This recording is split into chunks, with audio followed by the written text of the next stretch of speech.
Salut tout le monde, ici Cassia Kim de cassiakim.ca. Aujourd'hui, comment qu'on fait pour trouver le courage de juste foncer, même si on n'a pas la garantie que ça fonctionne? Est-ce que vous connaissez la sensation quand on a une opportunité qu'on voudrait vraiment faire, qu'on voudrait aller vers la réalisation de nos rêves, mais qu'en même temps on se dit qu'on pourrait tout gâcher, qu'on pourrait échouer, qu'on pourrait avoir honte, qu'on pourrait prendre le mauvais chemin, travailler super dur pour finalement que ça fonctionne pas? Comment qu'on fait pour juste trouver le courage de foncer?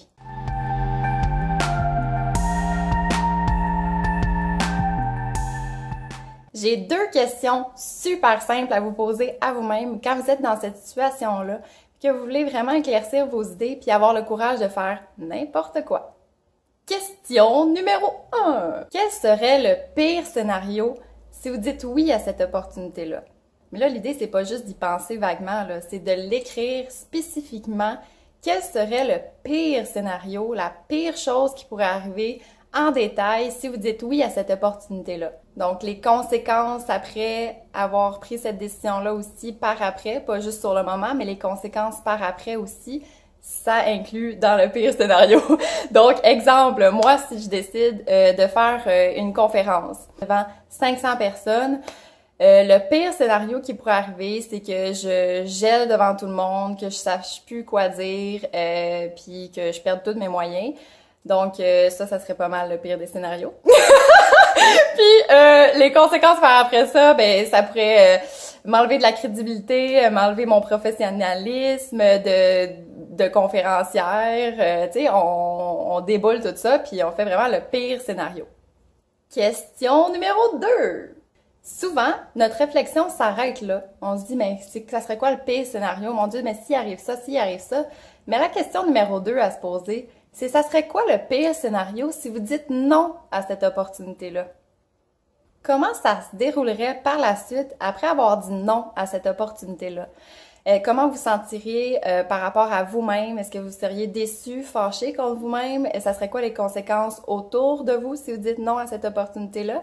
Donc, par rapport à l'exemple que je disais dans la question 1, si je refuserais de faire une conférence devant 500 personnes, ben la pire scénario qui pourrait arriver, ben ça serait que cette personne-là m'inviterait plus à faire des conférences. Donc, je perdrais cette opportunité-là de me faire connaître par 500 personnes qui seraient intéressées par mon sujet.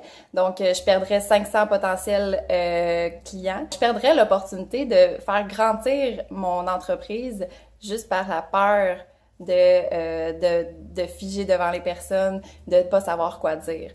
Parce que oui, d'y aller à fond vers une opportunité peut parfois nous sortir tellement de notre zone de confort qu'on se met à douter, qu'on se met à avoir peur de perdre notre temps, notre argent, notre dignité même peut-être, puis qui a fait qu'on se met toute notre attention sur « et si je donne le tout pour le tout, qu'est-ce qui pourrait arriver de pire? » mais pas assez sur les conséquences, mais qu'est-ce qui arriverait si on dirait non à cette opportunité-là? Donc, prenez vraiment le temps de voir les deux côtés de la médaille, les pires scénarios dans les deux cas, à l'écrit. Puis personnellement, j'aime beaucoup plus oser foncer malgré ces peurs-là, parce que qu'est-ce que je vais regretter plus tard? C'est pas les choses que je vais avoir fait, c'est les choses que je vais pas avoir fait quand j'en avais la chance. Puis ça, selon moi, ça a beaucoup plus d'impact négatif à long terme que n'importe quel pire scénario qui pourrait arriver sur le moment. Donc, si vous êtes encore en vie, vous avez encore une chance. Allez-y. Maintenant, j'ai une question pour vous. Est-ce que ça vous est déjà arrivé d'être dans ce dilemme-là, puis d'avoir finalement sauté vers cette opportunité-là? Puis comment ça s'est passé finalement? Répondez-moi sous la vidéo. Si tu as aimé la vidéo, clique un beau j'aime juste en dessous, partage-la avec tes amis et assure-toi de t'abonner à ma chaîne parce que je fais une nouvelle vidéo à chaque mardi pour t'aider à créer la business et la vie dont tu rêves parce que tu mérites tout ce que la vie a de meilleur à offrir. Go get it! À mardi prochain! Bye bye tout le monde!